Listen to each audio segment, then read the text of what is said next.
لقمة القاضي او الزلابية او الكوميدي زي ما بتسموها. بسم الله ما شاء الله، تطلع معاكي تحفة كده زي ما انت شايفاها كده، الى حد ما اشكالها كلها متساوية، غرقانة كده في الشربات، طعمها تحفة، مقاديرها مظبوطة. بسم الله ما شاء الله. السلام عليكم ورحمة الله وبركاته. ازيكم يا حبايبي، عاملين ايه؟ يا رب تكونوا بخير في احسن حال. النهارده هنعمل مع بعض كده لقمة القاضي بمقادير سهلة جدا وبسيطة. اول حاجة كده هنبدأ بيها السكر. هنعمل الشربات بتاعنا. معانا كده كوبايتين من السكر، وادي المقادير بتاعتنا. هاخد الايس كريم، المقادير كلها مظبوطة جدا جدا. كده كوبايتين من السكر وكوبايه واحده من الميه، ومعايا عصره ليمون. احط معايا كده كيس فانيليا، بيطلع تحفه جدا من الشربات. بسم الله ما شاء الله. اهم حاجه في الشربات ان انت تغطي عليه عشان ما يسكرش منك. نحط كده يغلي على النار لمده 7 دقايق ونسيبه في بوله يبرد. معايا كده 4 كوبايات دقيق، معايا كده معلقتين من النشا، كل المقادير مظبوط. معايا كده سكر اهو، ورشه ملح، وهنحط كده معلقتين من الزيت النبات عادي. حط كل المكونات دي كلها مع بعضها على الدقيق. مقادير مظبوطه جدا ان شاء الله، هتعتمد الوصفه باذن الله. معايا كده نص معلقه صغيره من البيكنج باودر، ومع الخميره كيس خميره اهو. دول 4 كوبايات دقيق. هنقلب بقى كل المقادير بتاعتنا. ولو وصلت لغايه هنا متنسيش تشترك في القناه وتفعلوا الجرس على كلمه الكل عشان يوصلك كل فيديو جديد احنا بنعمله. ما تنسوش تصلوا على النبي في الكومنتات. عليه افضل الصلاه والسلام. معايا الميه اهي، ادي كوبايه اللي عرت بيها الدقيق عايره بها الميه. حطينا كده ربع، وهنزل بالتدريج في الكوبايه التانية كده واحده بواحده لغايه ما يحصل على العجينه المظبوطه.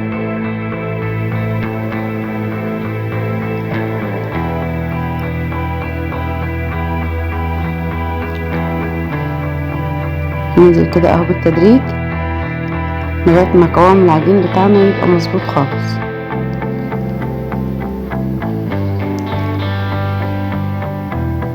طريقتها سهله جدا ولذيذه، ما بتاخدش اي وقت خالص. احنا عايزين العجينه كده زي ما انت شايفه. لو انت لقيتها تقيله قوي حط لها معلقه ميه، لو خفيفه حط معلقه دقيق. يبقى احنا هناخد ربع من الكوبايه التانية اهو. اوريكي انا بحط معلقه بمعلقه عشان القوام يكون مظبوط معايا. تقدر تعجنها بايدك، ما بتاخدش وقت خالص ولا مجهود. زي ما انت شايفه كده قوام العجينه عامل ازاي اهو.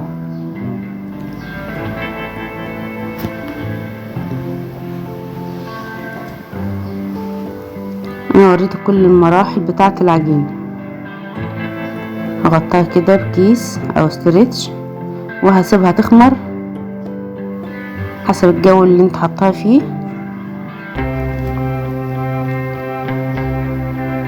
والعجينه بتاعتنا هي بعد ما خمرت وعملت كده فقاعات وعملت خيوط كده زي ما انت شايفه اهي، هنقلبها كده نهبط الخمر بتاعها. وهنجيب كده طاسه على النار، هنحط فيها الزيت، زيت غسيل بالشكل ده.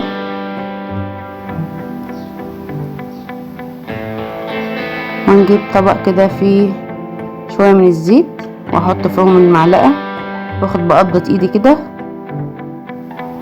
بالمعلقه واحط فيه الزيت. الزيت يكون سخن ما يكونش بارد قوي.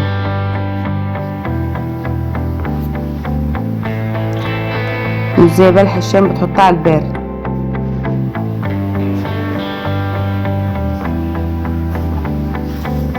تشكيلها سهل جدا وطريقتها بسيطة.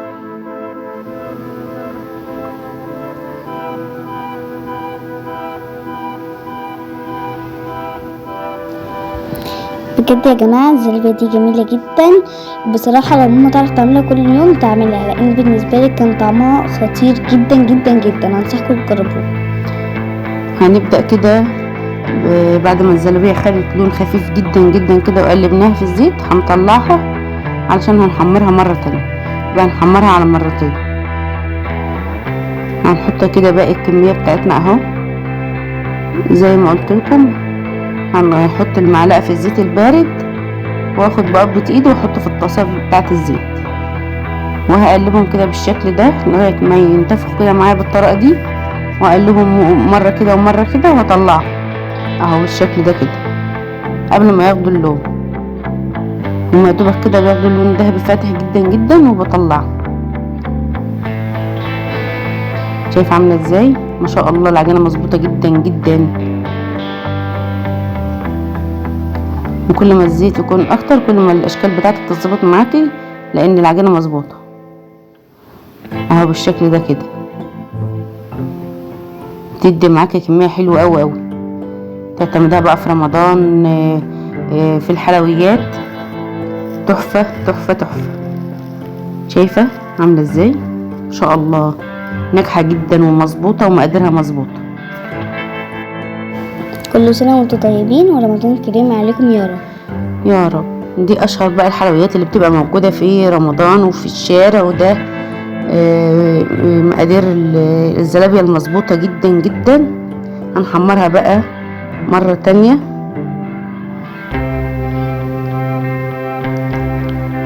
هنرجع تاني الزيت بعد ما حمرناها المرة الأولانية كده. هننزلها بقى كده في الزيت مرة تانية تاخد معانا اللون الذهبي الجميل.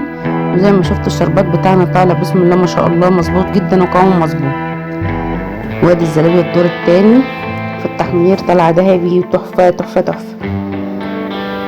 هناخدها كده ونطلعها من الزيت، هنحطها في الشربات زي ما انت شايفة كده. الشربات بتاعنا مظبوط وقوامه مظبوط طالع بسم الله ما شاء الله، والزلابية تجنن وطعمها خطير، تفضل مقرمشة معاكي طول الوقت. بصراحة يا جماعة الزلابية دي طعمها خطير، وكل ما ماما تعمل واحدة وتحطها في العسل وتحطها في الطبق انا اكلها. ما شاء الله جميلة جدا.